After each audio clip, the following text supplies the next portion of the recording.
7 चोर। एक शेख साहब को बैठे बैठे ख़याल आया कि ये बात अजीब है कि अल्लाह हर वक्त अपना एहसान जताता रहता है। कभी कहता है मैं खिलाता हूँ, मैं पिलाता हूँ, और कभी कहता है मैं ही रिज़्क़ फ़राहम करता हूँ। अगर हम खाना ना खाएं तो कोई ताकत हमें खाने पर मजबूर नहीं कर सकती। ये सोचकर खाना खाना छोड़ दिया। जब बीवी बच्चों ने ज़्यादा परेशान किया तो घर छोड़कर एक पुराने कब्रिस्तान में वो जा बैठे। शाम हुई तो एक साहिब अपनी मन्नत पूरी करने के लिए कब्रिस्तान में मौजूद एक मज़ार पर हाजिर हुए। फातिहा के बाद उन्होंने शेख को भी तबर्रुक दिया। शेख के इनकार और उस शख्स के इसरार ने अजीब सूरत हाल पैदा कर दी।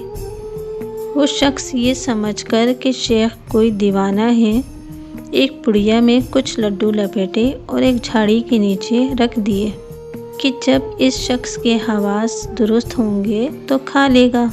आधी से ज़्यादा रात गुजर गई तो कब्रिस्तान में चोर दाखिल हुए और उन्होंने चोरी शुदा माल की तकसीम शुरू की। तो शेख उठ बैठे। चोरों के कान खड़े हुए और आपस में ये तय पाया कि ये शख्स कोई मुखबर है। उन्होंने जल्दी जल्दी अपना सामान समेटकर पोटली में बांध लिया और शेख पर सवालात की बौछार कर दी। शेख कोई माकूल जवाब नहीं दे सके। इस तकरार में चोरों में से एक चोर की नज़र झाड़ी के नीचे रखी हुई पुड़िया पर पड़ी।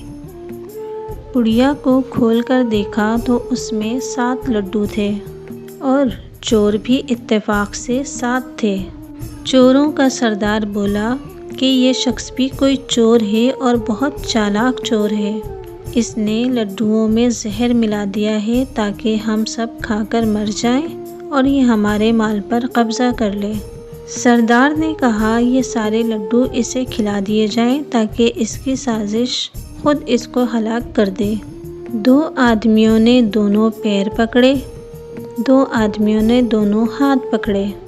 एक आदमी ने सर पकड़ा, एक आदमी सीने पर बैठ गया और एक आदमी ने उनका मुंह खोलकर उसमें लड्डू डाल दिए।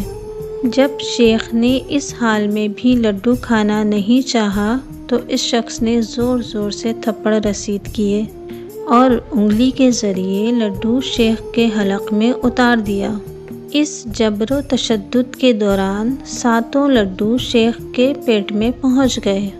ये कारनामा अंजाम देने के बाद 7 चोर सर पर पैर रखकर भाग गए। शेख उठे और बहुत हसरत और यास के साथ उन्होंने जब आसमान की तरफ नज़र उठाई तो आवाज़ आई, ए मगरूर बंदे, घर चला जा, वरना रोज़ाना हम इसी तरह खिलाएंगे।